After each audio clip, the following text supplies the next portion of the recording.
প্রশাসনের বিরুদ্ধে উদাসীনতার অভিযোগ তুলে বিক্ষোভ দেখালেন রাস্তায় নেমে। রতুয়া বাস ইউনিয়নের শ্রমিক সংগঠনের এই আন্দোলনের জেরে মঙ্গলবার চরম ভোগান্তিতে পড়েছেন সাধারণ যাত্রীরা।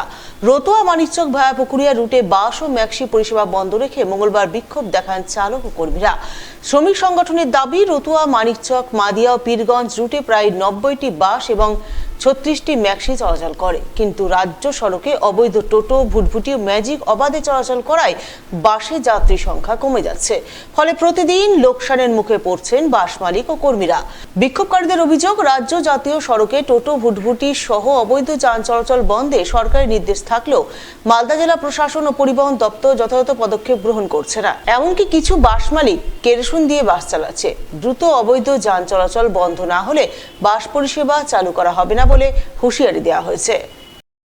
আমরা বাসে কাজ করে আমাদের সংসার চলছে না, এমনকি মালিকদের গাড়ির ট্যাঙ্কি খালি হয়ে যাচ্ছে। প্রতিদিন মালিকের সাথে কর্মচারীর বচসা হতেই থাকে।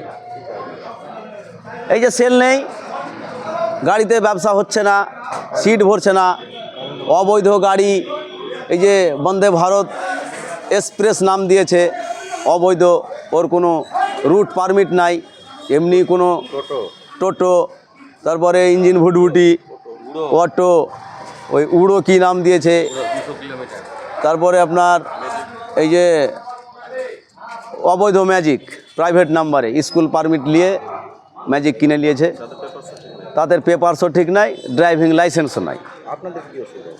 আমাদের অসুবিধা, এই রাস্তায় চলতে গিয়ে ব্যবসা তো হচ্ছেই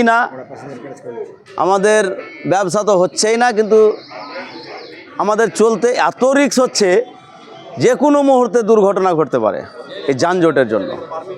মালদা জেলা প্রশাসনকে টোটালটাকে আমরা মালিক পক্ষ থেকে আর শ্রমিক পক্ষ থেকে আমরা চিঠি করেছিলাম। চিঠিতে এটাই লিখেছিলাম, যেটা আপনার আমাদের পশ্চিমবঙ্গ সরকার যেটা বদল হওয়ার পরে পরিবহন মন্ত্রী যেটা ভেবেছেন, খুব ভালো, খুব ধন্যবাদ তাকে।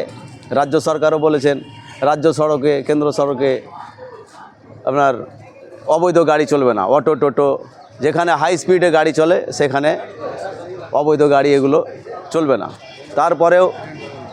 তারপরেও মালদা জেলা প্রশাসন কোনো উদ্যোগ নিচ্ছে না। আমরা সিদ্ধান্ত নিয়েছি যে অবৈধ গাড়ি যতক্ষণ পর্যন্ত না বন্ধ হচ্ছে আমরা প্যাসেঞ্জার পাবো না, অতএব আমরা গাড়িতে কাজ করতে যাব না।